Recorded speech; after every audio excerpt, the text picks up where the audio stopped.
morning, good afternoon, good evening, good night, wherever you are. Thank you for joining me again for another live Q&A session here on my channel. If you're new here, welcome. My name is Angela. I am a full-time voiceover artist and audiobook narrator, and my channel is dedicated to those of you just getting started in this wonderful world of voiceover and audiobook narration. And through my channel, I share with you tips, tricks, techniques, things that we do every day in my own voiceover business. And then we get together in these weekly chats to talk about a topic or two. Anyway, if you're not new here, then you know every week we have a new poll. And today's poll is, what matters most in a good royalty share partnership? And when I say royalty share, for those of you that are newer, we're talking about audiobooks. And audiobooks have three different pay types. You've got per finished hour or pay for production. Could go either way. And essentially that is being paid up front. Not literally up front. Hey, hang on. Don't get ahead of yourself, Angela. You're being paid outright, basically. It's sort of like a buyout. You're being paid outright for the production of the book. Another is royalty share. Royalty share is where you are not paid up front. You are sharing in the sales profits of the book with the author. And then you have a hybrid between the two, which is referred to as royalty share plus. And that is where you typically get a smaller buyout fee and you share royalties with the author. Today we're just talking about straight royalty share, because I think as a community, as of late, I think royalty share gets a bad rap. And and I understand why. Especially with what is going on in today's world with, actually I think it could be two or threefold. Years ago, self-publishing was made available to the general public through KDP, which is Amazon's arm of self-publishing. So an author could write something, and they wouldn't have to go through the process of shopping it around to publishers. They could publish it themselves through Amazon and make some sales on the book that they created. Now, with ACX, they can self-publish their book, and then they can also get an audiobook narrator to narrate the audiobook version of that book without using royalty share, without paying up front for costs, because not a lot of people have the money it takes to invest in pay for production, or even a couple of editing sessions, or maybe a book cover designer. Some do, some don't. Let's just say that. So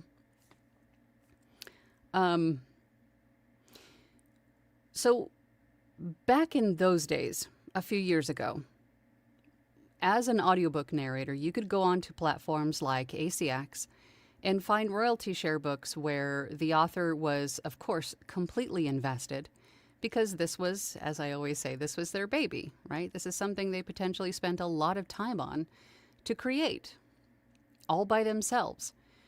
And they would offer the production up as royalty share, because maybe they didn't have, a couple of $1,000s to invest in an audiobook narrator. And so they would have that production made, and then they and the audiobook narrator, hopefully, both promoted the book. They marketed the book to make some sales. Now, in today's age, you have AI, and you have a lot of people are now looking for supplemental income or income replacement because perhaps they've lost their job. So they go to social media and they find videos about how to make money quickly. And a couple of things that I have seen is the KDP boom, where people are utilizing AI to write books on a specific topic, a specific niche, and then they write short books, generally in audiobook terms, maybe 3 hours or less. And they're just pumping them out for sales. So naturally, those AI books that are being pumped out are also now making their way to ACX to get the audiobook version done. So this person can also make money on the print copy as well as an audiobook version. So as we covered last week, we talked about protecting yourself, using AI writers and things like that. Now we want to focus on how you as the audiobook narrator, if you're using a site like ACX, and even off ACX, you can still use some other tools I'm going to share with you today to learn more about the author, perhaps even the book title, what information you can glean to understand what you're looking at when you're looking at a book project that's available for audition. How to discover if this book is going to be just another AI factory piece that maybe the author has, maybe doesn't know that they should be marketing, or maybe they're just throwing the copies, these ebooks and these audiobooks out into the ether just to see what happens because it is so easy.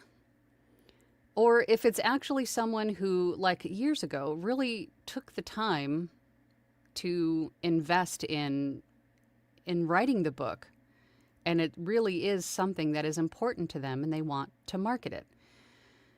I'm just realizing I went right into my tangent and I didn't even go over the poll results. What else is new, right? Squirrel. All right. So let's just pump the brakes for a second because I'm going to show you guys all this stuff and then we'll get into comments. So if you're watching this and you have an experience with royalty share, good or bad, because there are also authors who watch my channel as well. So I'm hoping that what we talk about today is going to be beneficial for the audiobook narrator and the author watching. So that way we have an understanding of how we can make royalty share books beneficial for both parties. So before we do that, I just want to get a pulse on what everybody's thinking. So if you haven't got your vote in for the poll, if you're on YouTube, then do that now. And again, the poll question was, what matters most in a good royalty share partnership? So far, we have a lot of votes. We have 31 votes. 16% of you said clear communication up front. 52% of you said the book's market potential. 10% of you said shared promotion effort. And then 23% said trust between the author and narrator. And to me, that question reads, or that option, trust, is understanding what you're getting into, understanding if it is author A who took a lot of time and effort to write this book that maybe doesn't have the capital to invest in pay for production, or if it's just another AI factory book. I think that's how that response reads to me, the trust. Clear communication up front is important. It sort of piggybacks off of the trust factor, right? Again, understanding what kind of project that or what kind of person even that you're teaming up with, because a royalty share project or book is a team effort. It has to be. It has to be. We can't just rely on one party to do all the work when we're both sharing in the profits. Maybe I'm wrong, but that's my perception. When you're sharing in the bounties of something, that you both should equally be marketing the book. Anyway, I want to go off on that tangent. The book's market potential. That to me says, What kind of book is it? Is it something super niche? Is it something that's evergreen, like an evergreen informational topic? Is it an evergreen genre, like maybe spicy romance? I mean, those are doing really well, right? Is it a book about something that maybe just a small sliver of people would want to purchase? That's how that reads to me. And then the shared promotion effort, as I just mentioned, I think that is important. And I'm just going to throw this in there because I think we judge a lot about a book's potential by its cover. And although the cover is, don't get me wrong, the cover is very important because that is what, when we're shopping for a book, that's what we see first. The cover is what we see first, which makes us stop and read the title, the book blurb. You know, if we're looking for a specific genre or whatever it is, the cover is usually the thing that makes us stop the scroll. So the cover is important, but with, you can hear my stomach growling, but with, again, all the AI tools and stuff that are available to people these days, that same author who maybe doesn't have the capital for an editor or to pay an audiobook narrator outright also doesn't have the money to pay a cover designer, doesn't have the money to, you know, to do all of the things that we as maybe some of the more veteran audiobook narrators expect to see. I have seen self-published authors on social media, TikTok namely, many times, that have written their own book, designed their own cover, didn't go through perhaps many editing stages. Maybe they just had their mom look through it and sold crazy amounts of copies because they marketed. They marketed on TikTok. They told their story, why they wrote the book, what it meant to them, what it was supporting, whatever the why was behind the book. They marketed the crap out of that book and sold tons and tons of copies. So we can't, I mean, and I guess my point is that a couple of those covers, getting back to my point about covers, they were obviously not designed by professional cover designers, but they still did really, really well. And I think marketing is something that we definitely overlook quite a bit. My brain's going, what do you want to talk about first? You want to go this way or you want to go this way? Let's do this. Let's just do this. Let me show you, if you're on ACX, what to look for, what things mean, I suppose, what elements that you want to look at if you're looking at a royalty share book to potentially audition for. So first, let's go to this title here. All right, so the ebook was just published just a few days ago, 4 days ago. The book for ACX was published just 2 days ago. Now, don't get me wrong, authors that are watching, I'm not trying to call anyone out. I'm not trying to, I'm not trying to be negative in any way, shape, or form, but I just want to point out as if you're an author, what us audiobook narrators look for when we're choosing a royalty share book. And then for audiobook narrators, I want you guys to be aware of what to look for to see if something is looks like it's going to be beneficial for both of you. Okay, so this book was published to ACX for Audible auditions just 2 days ago. So in 4 days, you can see that we always talk about looking at the Amazon book sales rank. The reason it's so low, it's 166 sales rank. That's super high. The smaller the number, the better it's selling, essentially. Now, this sales rank is 166 because it was just released. Amazon, if you're a KDP self-publisher, as soon as you publish a book, they will rank you high to help boost your sales, to help get you out into the ethers, right? To get you some eyeballs. So, and that's supported by the 0 ratings. Now, it also could be that if there were some purchases made, nobody's left reviews. because as a self-published author myself, I know that happens. And not everybody who buys your book is going to leave a review. So that necessarily doesn't mean a bad thing either. Just because there are no ratings yet. And the fact that it was just published 4 days ago, perhaps those people who bought the book haven't finished it yet to leave a review. So my point again is just to look at all of these elements of information with different perspectives, right? Don't be so quick to judge. Really ask yourself these questions.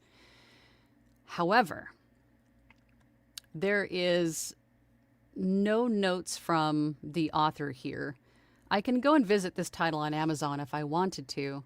I can go and look at the author's bio if I wanted to. I can go and look at the other titles produced by this author if I wanted to. What I would also look at when considering a book to audition for is, does the author have a website off of Amazon? I mean, it's great if they have an Amazon profile. It's great if they have all these things on Amazon. But do they have a author website of their own? Do they have social media presence? Does this author exist on social media? Because if they don't have a website, if they don't have a social media presence where they're talking about their books, right? Maybe they do have a social media presence, but they're talking about, I don't know, their dogs, or unless their book is about dogs, and that's different. But, right, if they have a social media presence, but it has nothing to do with the books that they've written, that could be a clear indication that it's just an AI factory book, right? But if they do have a website and they do have a social media presence where they're talking about these books, they're hyping them up. Hey guys, I'm a self-published author. Oh my God, I'm having an audiobook made, right? Take the time to look at that stuff. Because as I said, it only takes, a handful of hours of effort perhaps to make some video content. And then you as the audiobook narrator could also record yourself narrating portions of this book to start creating that hype. And this book could sell really well, right? To me, this topic, it's a every morning 90-day Christian devotional for parents raising an autistic child. I mean, I don't see that being a very small niche topic, right? I mean, it could do well if it was marketed really well. However, there are no notes from the author on here, and you can, I'll show you an example in a minute. You can, as the author, put in here something about how you plan to promote this book. Perhaps what this book meant to you, just something personal from the author really does help audiobook narrators decide on whether or not they're going to audition for this book, right? Let me show you what I mean.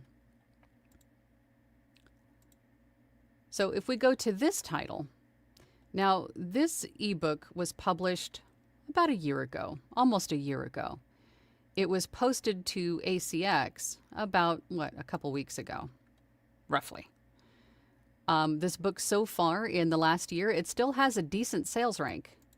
Anything under 1 million, and I'm being very generous, but anything under 1 million still sells pretty well. It has a 4.4 rating. There's been 38 people that have actually took the time to leave reviews. Not everybody does. Keep that in mind. So this one's selling pretty decently, right? And there's also a note from the rights holder down here. I have a good amount of readers from other books I've written waiting for this one to be an audiobook for Halloween this year. This one's a horror story. I also have 13,000 followers on TikTok that will be pushed as much as I can get to them downloading and listening. So this author is invested. This author is they have a library or a catalog, a canon. They have a catalog of books that they've written already. They have a following. They are planning to promote this book. So this would be definitely something to look at. Not only that, but if they've written other books, there could be more coming in the future, right? All right. There was another one that I wanted to show you, but that's right. This one, and I wanted to, and again, I'm not trying to call anybody out, but searching through ACX, I have seen this particular person posted God, was it like 5, 6 books, like all around the same time, all on different topics. So they all weren't within the same like topic niche, right? They weren't all just throwing something out there, all in, maybe like relationship help or something like that. They were very scattered topics. So that to me tells me that this could potentially be an AI factory. If you've got a lot of books about the same length, all posted at the same time, all on completely different topics, and no note about any kind of following, no note about how this was personal to me, no note about how I'm excited, whatever it is, this could be just an AI factory book. So regardless of the platform that you're on, even if an author approaches you on social media and says, "Hey, I have a book. Maybe I've written a few other ones. Go and look at the rest of their stuff on social media." Just say, "Yeah, that's great. Send me the information. Send me the manuscript. If you have any kind of timelines in mind, let's talk about it." And then while they're sending you that stuff, go and look at their other social media platforms. Go and look at their body of work. Go to their website. Do all the things that I just mentioned for ACX. You can do that with authors to see what kind of investment they have. But the same thing goes for you as the narrator. The same kind of investment that the author is putting into this book. Again, it's a partnership. You're sharing in the bounties. So you should be sharing in the marketing. And I'm not saying that you have to market this thing, for the 7 years or the 10 years or whatever it is on the platform you're on. But if you're looking for sales, you got to market. That goes for both of you, right? What am I forgetting? I feel like I'm forgetting to mention something. Let's go to the comments, because I've been just blabbering for the last half an hour. So I think I saw, I saw some comments on Instagram. Let me go over there quickly. Let's see. Mag Hatter 24 on Instagram says, okay, if we're recording blurbs, we can use that as advertising after we publish it. Makes sense for a new book for spoilers, but like for a classic, probably okay for a coming soon situation. Just for advertising on our own social media. Sorry, it sounded like a riddle, but my brain was thinking in a labyrinth. I totally get that. If we're recording blurbs, yes. And that's actually a great idea. If you're an author and you have a blurb for your book, or maybe you wrote out something specific for marketing purposes, or you have like really great back matter, the back of a physical book, when you flip it over, it kind of gives you a synopsis of, what you're going to be reading. If you have or ask your audiobook narrator to narrate that for you in addition to the book, that might be an additional fee, but that wouldn't be a bad thing. Then you as the author can take that audio and make it into a social media video, right? Just put a static image of your cover and then upload the narrator's audio. And then use that to send all over the place, over and over and over again. And then, as I mentioned before, again, for the authors, if your audiobook narrator is, once they're in the production phase of the book, ask them to live record it. And if they don't want to show their face, just have them maybe, I don't know, put, maybe a static image of the cover or something, or a coming soon, listen in kind of a thing. And then share that on social media as well. I mean, it's free. It just costs a little bit of time. It's the best way to market, I think. Asked and answered. Okay. Well, good. I'm happy about that. Let's see. Let's go over to YouTube. Let's see what kind of questions we got on YouTube. And it's already feeling like 1,000,000 degrees in here. Pardon me while I turn my air conditioner back on because it thinks no one's home. I'm home. I'm sweating. So it's probably going to get loud here in a minute. Okay.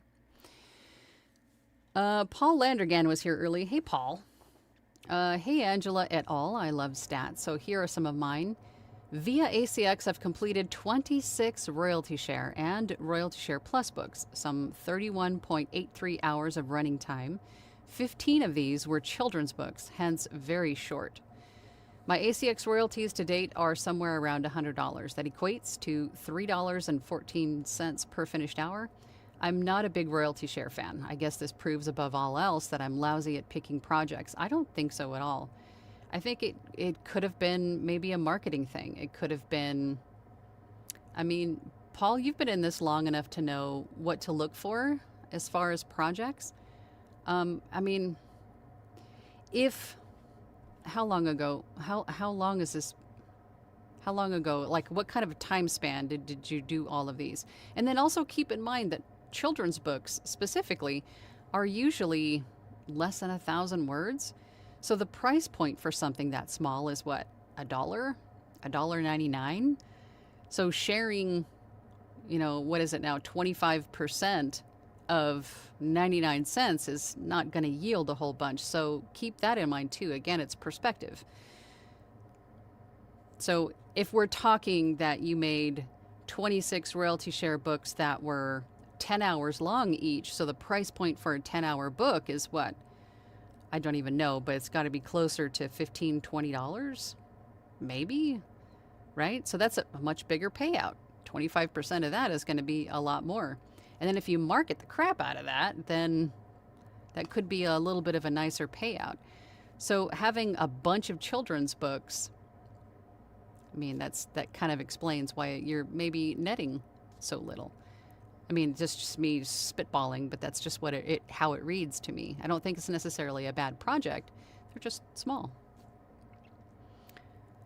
Let's see. Kat is here. Hey, Kat. Kat says, between royalty share and royalty share plus, which do you prefer? And what are the different stats when you split them? And then Caesar asks, oh, hi, Angela. I voted books marketing potential, but all other points are also valid. I just feel like the bottom line is, what are we getting paid for our efforts, especially if it's a long book? I mean, that's ultimately what it comes down to. That's ultimately what it comes down to.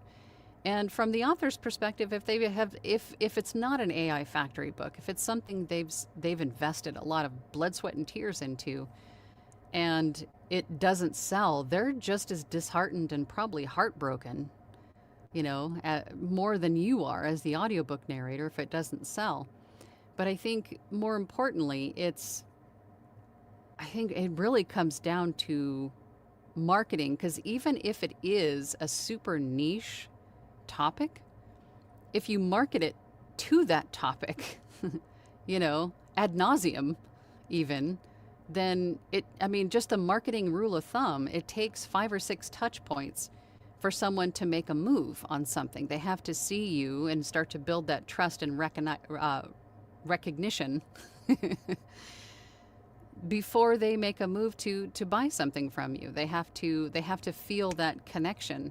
And it might not be the first advertising they see for it that does that. It could be the second one, the fourth one, the sixth one, before they decide to pull the trigger. So that's how marketing works in a nutshell. So if you're marketing something, you have to keep marketing something. You can't just throw it out into the universe once and hope that 50,000 people come knocking on your door. It's the same thing for us as voice actors and audiobook narrators. You make a website and you're like, phew, now I'm on the internet. Now my door's going to be knocked down with people who want to hire me. If they don't know you're there, they don't know you're there. You got to tell them you're there. By what? Say it with me. Marketing.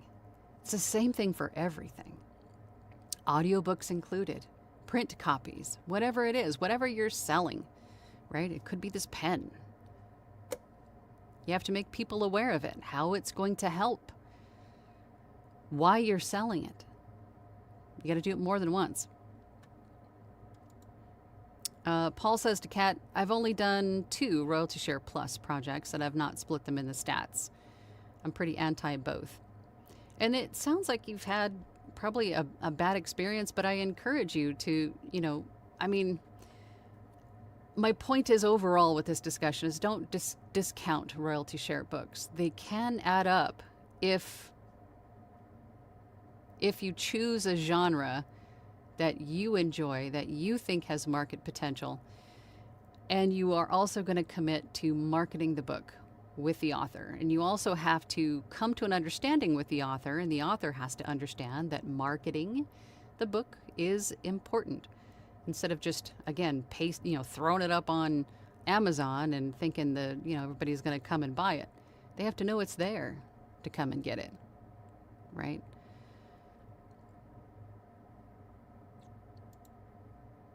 Jules, I have 5 or 6 royalty share books published. One 4-hour book made $6,000 over 3 months, then got pulled from shelves. No idea why. Still trying to recreate that. Yes. That is something that I'm hearing more and more that is happening, specifically on the site we were just on. Because, as we know, AI has sort of taken over, their algorithms have taken over everything. There is like a spot checker to make sure that runs through everybody's stuff on every platform or website or platform, whatever you're on, that's making sure that everybody's compliant. So YouTube is a great example of that. There's been, tons of creators that are being demonetized en masse for, saying that they're AI slop or that they're using AI or whatever. Academy Voices, the original Academy Voices channel was one of them. And that was all human narrators. So it's not 100% correct. And it's the same thing that's happening on the site, where if there's one little thing that doesn't jive with the AI algorithm, it's going to flag and remove the author. So unless something, nefarious was going on, if it was somebody else's property or was a copyright issue or whatever it was, we would never know. But that is the benefit of our audiobook production company, Academy Voices, and authors are coming to us because they're having issues on sites like ACX with this problem, because we don't use AI filters and things like that. So, yeah. It's hard to say what happened, but that's quite a chunk of money to lose. That's what, $2,000 a month for 3 months.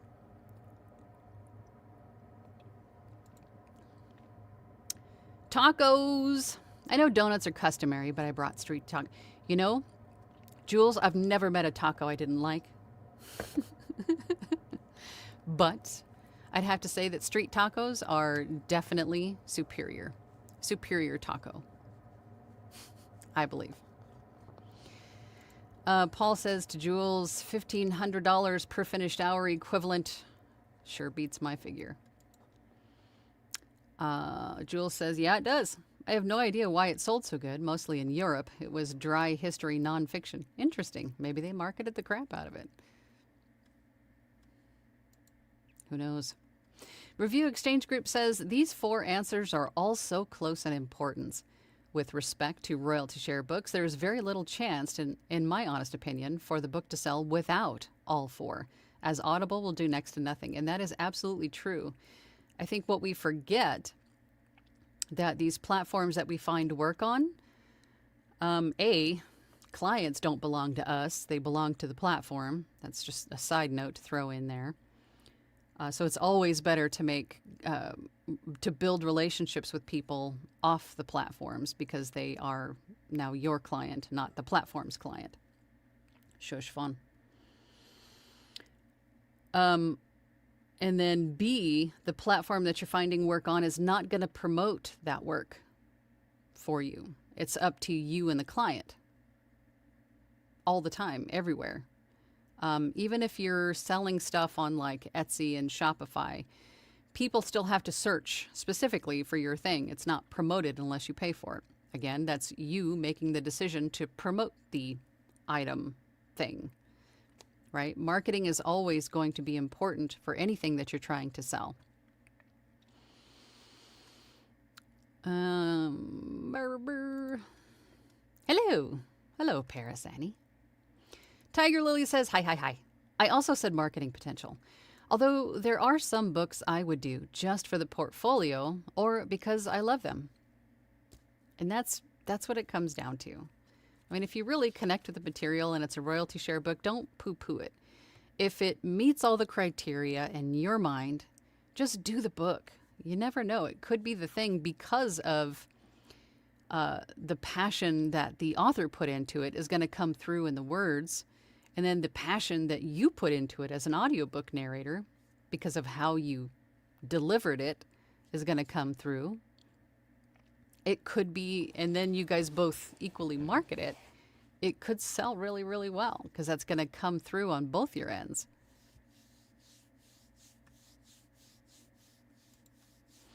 Obi-Wan says, good morning from Portland, Oregon. I won the June challenge. Of course you did. Good for you. So I must be making progress. Now I need paying voice work. Well, go get it. Go get it. It's out there. Go get it. Studio Production says, I said relationship as being the most important in a partnership. For me, personally, market potential. And I'm trying to decide whether or not I want to go down this rabbit hole, but market potential, I think, is in the eye of the beholder. The potential to market something is all in how you look at it. Because again, if you're marketing a specific topic and a specific niche of a topic, if you know who to market it to, it still has market potential. It could still speak to, solve a problem for a specific niche of people if you know who you're talking to. And you as the audiobook narrator should know who you're talking to because that's one of your jobs as an audiobook narrator, right? The W's. I say them all the time. Who are you as the narrator? Who are you talking to? And why are you talking to them? If you can understand those things, then your narration, your performance is gonna be exactly what it needs to be. And then in turn, you then market those words, that message to those people that you're talking to. Could result in great sales. It really depends on how you look at it. And I'm hoping that I'm encouraging you to change some perspectives today. I do understand. Please don't get me wrong. I do understand that there is, when we're talking about like the AI stuff, maybe. But ultimately, I think if it's written the way that I have seen some AI books written, I mean, who knows? I mean, if it still solves the problem that the buyer is looking to solve, it could potentially sell well. I mean, really. If you think about, if you go back to the 60s or 70s when somebody created a pet rock. It's a rock with a face painted on it, and it sold like gangbusters. You never know. It's just got to be marketed well. Hey, Paul. A couple of minutes late, but donuts have arrived. I love it. Caesar brought a tilapia. At least it wasn't a pickle in a squid. Lex B, says, hi, everyone. Happy Tuesday. I don't actually have a response to today's poll, so I'm just here to learn. Well, good. I hope... Sorry, I just saw Caesar's comment below yours. I hope something in here has been encouraging, enlightening, maybe, hopefully. I'm skipping your comment, Caesar. Tiger Lily brought a pound cake. I love pound cake. Pamela says, I would have brought donuts, but gluten-free versions are pretty sad. I mean, yeah. Let's see. What time is it? Okay, let's see if we can get to some questions. Oh, I saw Mary Lynn's churros. Street tacos and... What kind of street tacos? What kind of meats? What kind of meats? What's your favorite meat for a street taco? Hi, Space Angel. Ken P says, had 10 royalty share books done. All were pulled by Audible recently due to violations. No, Caesar. Preemptively. None of them made much money, but we're still valuable skills in development and learning material. Yeah, see, that's the thing with some of the platforms. I'm not going to say this one specifically that we're talking about because it does happen quite a bit. And there's a lot of authors that are leaving the site or choosing an alternative like Findaway Voices or Authors Republic, which is what I publish on for Academy Voices. Yeah, I mean, it seems to be a platform-wide issue, just like it was or is on YouTube.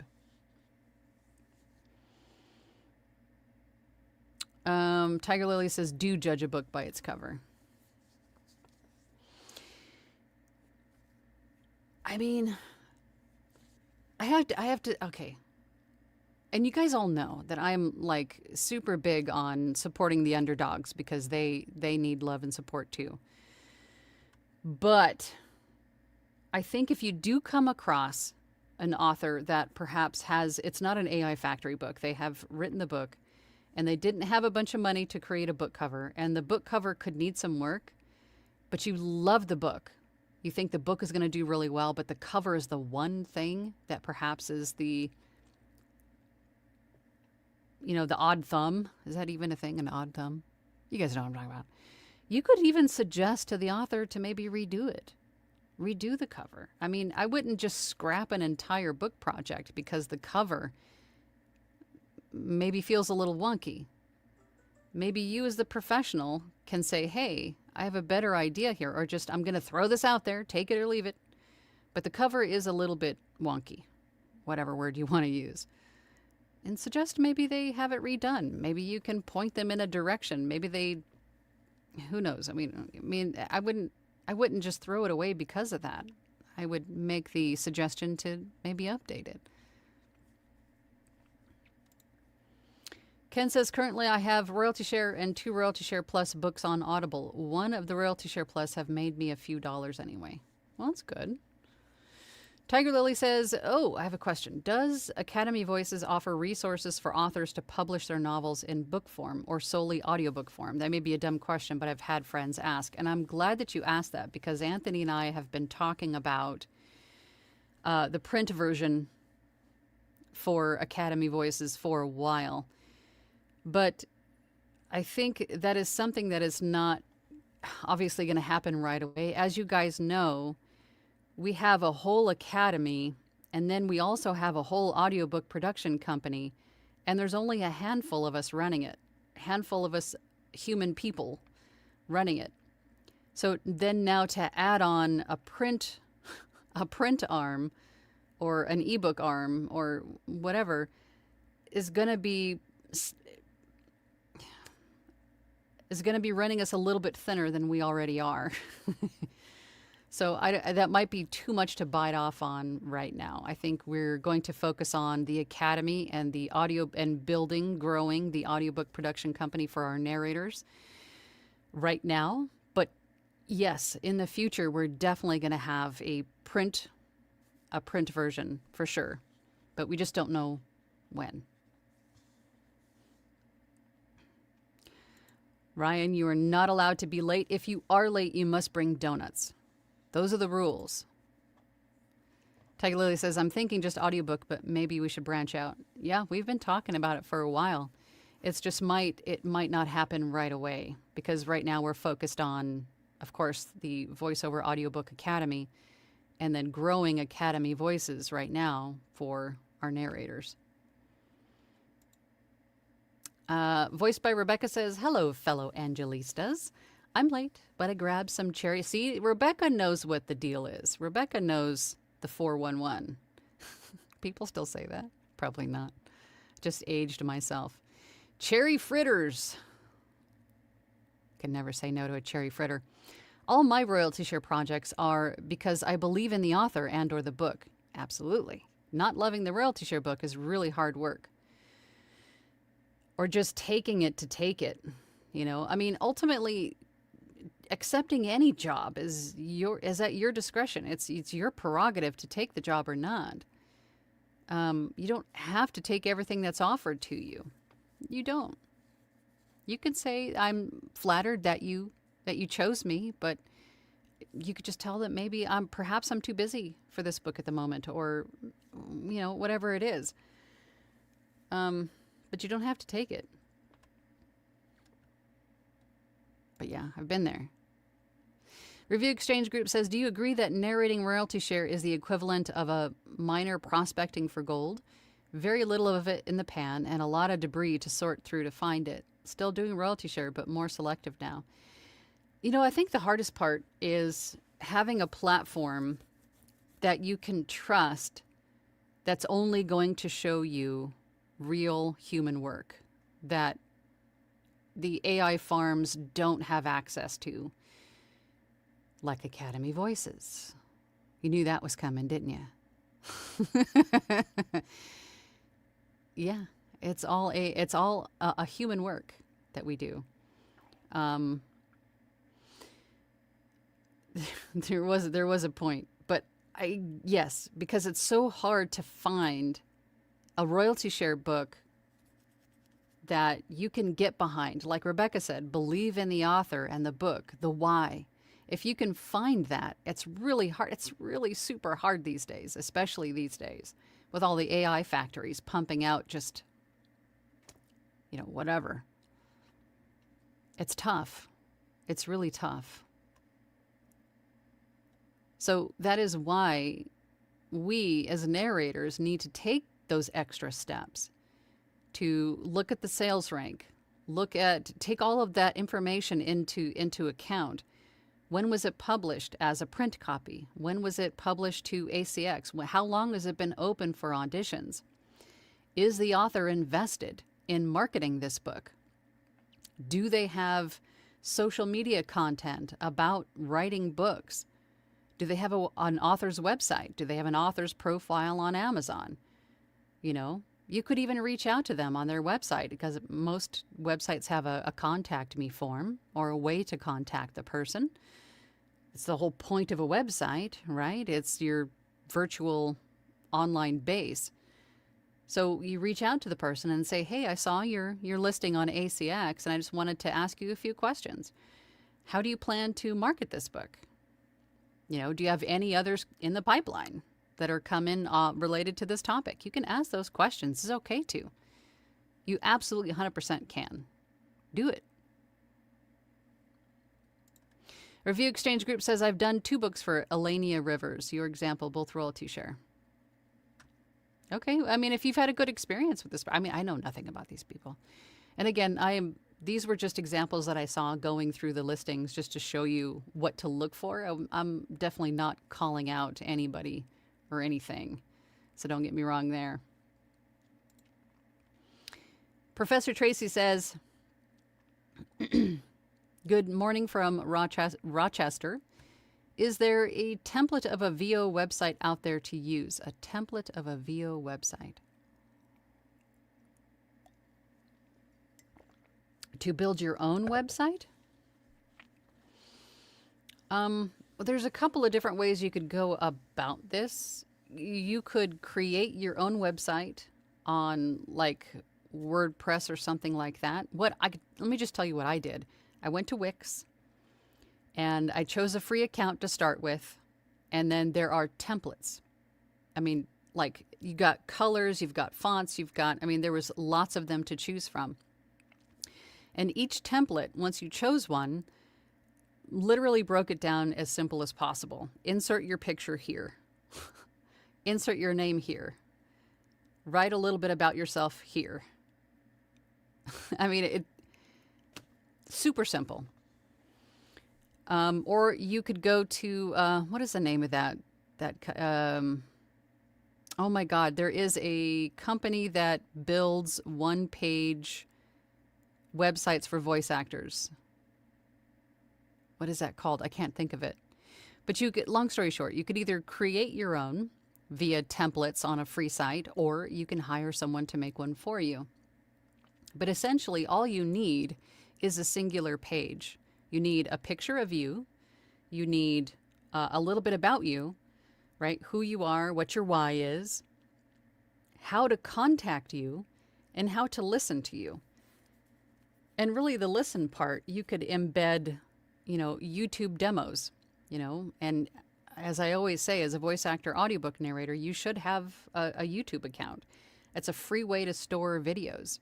So you can make a demo, a video demo, or even an audio demo with a static image. It doesn't have to be your face.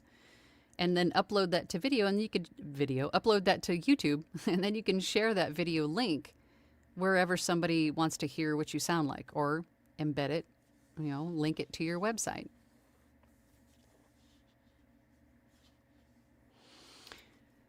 TMP Voice knows what's up. Cherry fritters. I'm hungry. Caesar says to Professor Tracy, Gabby Nistico has one, I think, somewhere, but have you considered hiring a web developer? Yes, Caesar is a web developer. Homebound Audio says, what about royalty share on duets? I've had an author asking me about that possibility, but I wasn't sure how to make that work. Well, it depends on what platform you're on. Usually, if you're on ACX, perhaps, let's just say, there isn't a way to pay two separate people or to break that shared percentage down further. So there's usually going to be a lead narrator on ACX, because ACX, again, doesn't do anything other than put stuff where it's supposed to go, right? So if there's a royalty share book, the author gets their percentage, you get your percentage, but then you as the lead then need to split that percentage again in half and then send the other narrator their monies. So there's a little bit more responsibility in a duet on ACX, because whoever's taking the lead is now responsible for splitting the monies every month and sending them to the other narrator. Now, if you're the other narrator that's non-lead, you want to make sure that you trust the other narrator enough to pay you every month for the next 7 years. That's kind of a big deal. But at Academy Voices, we do that for you. So you don't have to do that. Now, if a rights holder finds you on... I guess all of the other, for royalty share, other platforms are pretty much the same. There's usually just two people, the author and the narrator, so it has to be divided by the other narrator. So it can be done. There's just a lot of trust and extra work involved. Okay, so in 18 months you had all of those books. Yeah, I would have to say a big chunk of that's probably due to the children's books, because, children's books are small, so they're just a couple of bucks, right? Steve Voiceover says, have a beautiful day. Yes, I find my happy pills on Instagram. Gotta have the happy pills. Rebecca to Homebound Audio says, that's complicated on ACX, to be honest. Only one of you can be the producer, so that narrator needs to be responsible for paying out the other narrator. You need a lot of trust. Yes, I think, and before my Platinum group merged with Academy Voices, on our Discord, we had a place where you could post jobs like this. That way, everybody in our group trusted each other enough to do this with, right? You had somebody that you knew that you could trust and rely on to do this with.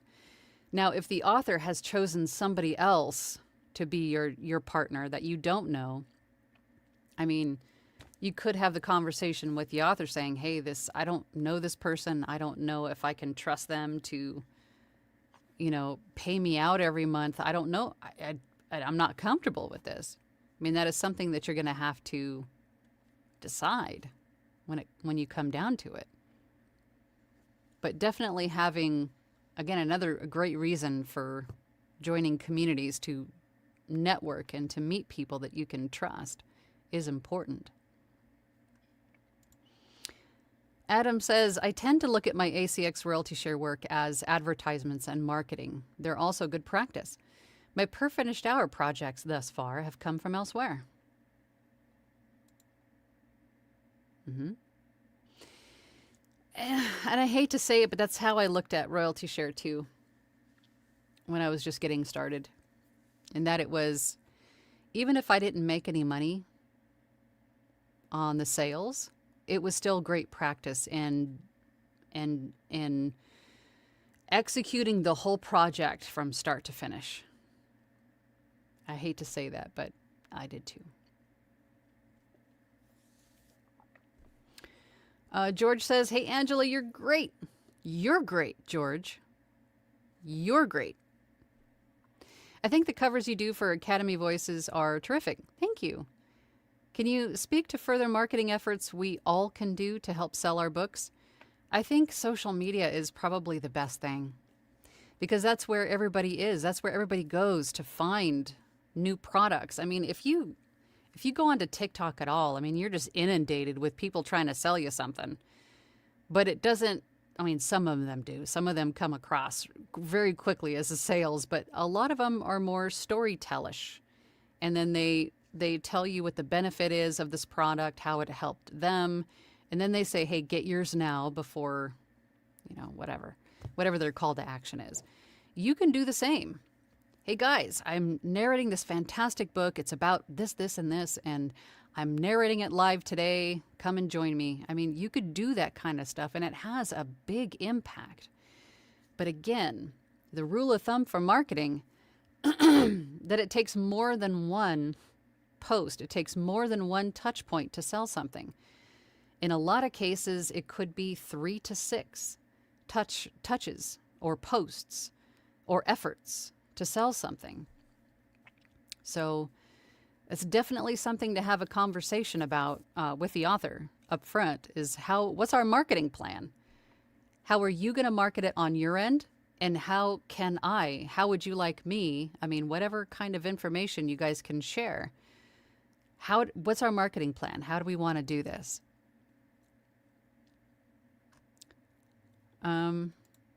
Review Exchange Group says, posted on my desktop, Audible retail rates. So if it's less than an hour or percentage of hours. So, these are your totals. Okay. Okay. So, I mean, the bigger the book, the more sales you're going to get, or the larger percentage you're going to get. Homebound Audio says to Rebecca, that's what I was thinking. I may message you for more info to share with them. Sage says, good afternoon, Angela and everyone. I chose clear communication up front because to me it all starts there. You're absolutely right. But I feel all of the above is really important, of course. Rebecca says, marketing sidebar.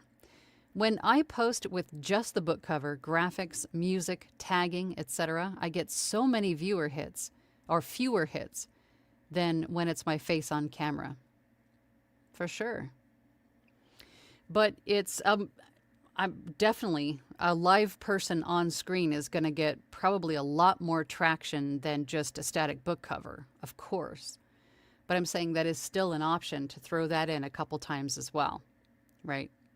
I'm saying don't let something stop you from moving forward. Like, I don't have any footage of me on camera. For now, just use the cover and the audio, get something out there, get the attention started, get the buzz started, and then record your on-face stuff or on-camera stuff, your on-face stuff, right? There are alternatives, but preferably you want to be on camera, of course. And you have such a cute face, Rebecca. It's probably what it is. I want to see your face. Paul says, I've done about 22 royalty shares and 1 per finished hour, but when I do royalty share 9 times out of 10, it's because I like the book or the author. Many of my royalty shares are the same few authors. There you go. Michaela says, I picked communication, but marketing is a close second. Working side by side with your royalty share author gives it the best chance to sell. Both a rights holder and narrator marketing like crazy. Yeah, and ultimately that's what it's going to take, you know? Paul says, now I'll only audition for royalty share whose book I'm really into. Tanya says, I brought banana milkshakes. Banana milkshakes. I don't think I've ever had a banana milkshake. I've had, like, smoothies with a banana in it, but I've never had a banana milkshake. Like with ice cream and stuff. I said marketing potential. Squirrel. I did a couple of royalty share books because I didn't have those types of books in my portfolio, but only do ones that I believe in now. Good for you. Oh, Sage, of course. You brought the cherry cheese Danishes. Thank you. I'll go eat one.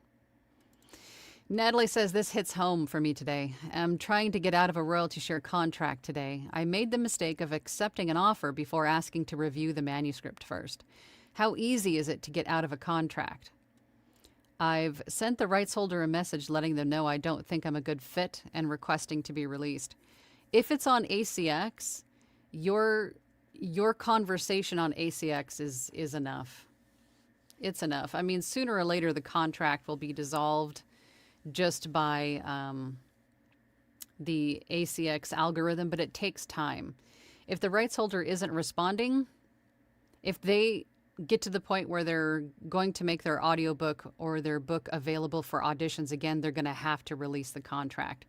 So as long as you've made it known on ACX through the messaging, so ACX has access to it, they can mitigate if they need to. They can see that you said, okay, I'm out. I don't want to do this anymore. It's fine. That's enough. There's nothing else you need to do. You're good. Tanya says, like Paul, I've only made about $100 in about a year. And that's, to be honest, that's about typical for your first year in royalty share. But I bet if you start marketing those, especially yours, Tanya, with your voice, oh my God, market them. Start marketing and just see what happens. Joy says, good afternoon, everyone. I brought chocolate cupcake. I picked the communication choice. I'm good as long as the communication part is clear. I know what you meant, Natalie. No sweat. Caesar says to Tanya, hey, $100 is like a 3-course menu at the Devonshire. I mean, yeah. That's a couple extra tanks of gas. Or petrol. Tanya says, I've had the most marketing success where I've then found my authors on socials and collabed with them. Good. Yeah, food. Yeah. Paul says, hey, all, don't forget to hit the like button. I know there's more than 7 of us here. Yeah, there's 49 people on YouTube watching right now. Everybody gently smush the like button. I appreciate it. So far, or these days, I should say, and this really goes for all the platforms, the amount of followers you have doesn't matter, right? It's the engagement of your community, of your watchers or whatever, that matters more. So if you're, and I say that because a lot of new narrators only have maybe like 100 followers or something. But if you have a captive audience on everything that you post, then that matters more to the algorithm than the amount of people who clicked follow, right? So for me, talking to you guys live today, sharing, liking, I mean, subscribing wouldn't hurt because it's free also. Commenting, all the things that you guys do to engage with the content is so much more important than just clicking that subscribe button. And that helps boost my algorithm to be pushed into the face of maybe someone else who's looking for this information. So that really does help. Thank you, guys. Let's see. Oh, Best Street Taco Carnitas. Yeah, it's up there for sure.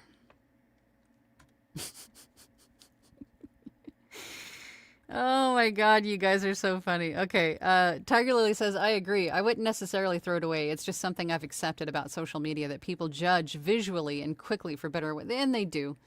They absolutely do. 100% they do. Because social media, if you don't have their attention like in the first second, they're gone. Right? So you have to have something, and I get that. But if it is something that's off-putting and it's something that you're considering doing or that you're already in a contract with, I mean, as much as it may make you feel oogie, if it's something that you think is really going to hold the book back from sales, then mention it. Say, hey, I think we might need to rethink this cover. I mean, what could it hurt? If you really believe in the book and the author, then, I would. An odd thumb. It's like a polydactyl cat is what I think of when they have extra toes. Yeah, don't ask how Caesar knows that. I don't know. Okay, you guys. Let's get back to questions. Homebound Audio says, what do you guys think about taking the book blurb from an author on social and creating a sample to send them when approaching them about possibly producing the book? I would not, and this goes with auditions too. Anytime that there's an audition that is the book blurb, I don't narrate the whole of it. I don't narrate all of it. Because you're essentially giving them free promotional material to do with as they will. If you're contracted with the author, then yeah, that's fine. But if you're looking to maybe ask them, hey, here's a little snippet of your book, I think an audiobook would be great because most people expect every book to have all 3 versions available anymore. This is what I sound like. I would choose something from inside the book. Or if the book blurb is fantastic, don't do all of it. Start midway through or start from the top, but don't finish it. Whatever it is, or just because you don't want to give somebody because you don't know who this author is. And I'm not saying authors are bad people. Believe me, that's not what I'm saying at all. But not all of them will do right. Right? If someone gives you free marketing audio, they might use it. Right? To be careful with that. Obi-Wan wants to know who decide which narrator gets the lead. I think that it might come down to the author. It might come down to the narrators. Usually it's whoever the author contacts on ACX or vice versa. Starts the conversation, starts to build that communication. It's usually that person. But if someone says, okay, I made a connection, but I really think my partner would be better at this, then you need to back out, give them their information, and have them come in as the contracted contact or the contracted narrator for the project. Paul says, I wonder if for duetting on ACX, if you have a partner, if you start an account together for that book, so you both have access to the, you can only have one person, one narrator, one author on ACX. Let's see. Smash the like button. Smoosh it. Caesar says, Angela figuring out math looks 100% like math meme. Yeah, with a little... I was trying to figure out what he was trying to tell me in that. If it was... Initially, I thought he was breaking down the price points for like lengths of books on ACX, but he was breaking down what he saw. So it took me a minute to figure out what was going on. Yeah, math don't math with me. I am creative brained. I am not math brained. Review Exchange Group says to Natalie's narrations, use a reason to release from contracts, such as the author didn't disclose the adult nature. Yeah, you could do that too. Poor grammar or so forth. As Angela says, get your point of view in writing. Paul says, I only have like 50 followers and 5 out of 6 likes per post, but I'm still posting. I try. Yes, and I think, you are a personality, Paul. I think once the internet recognizes your talent and who you are as a person, I think you're going to blow right up in a good way. For certain. All right, I don't see any more comments on Instagram, and thank you guys who went through all the comments here today. I appreciate you guys being here. I appreciate you smooshing the like button or gently tapping it or whatever you did with it. I appreciate it. You guys are amazing. And I will be back next week. For those of you in the Via's Journey Academy, this is like our summer break week. So there's no classes this week. So there's no launch pad this week. So this will be the only time you guys see me this week. But next week we are back at it. Next semester starts. So we'll see you guys then. And as always, if there's something you guys want to talk about as a group or want to pick my brain about, leave comments. It could be the topic for the next live stream. All right, you guys, I will see you next time. Have a great day. Bye.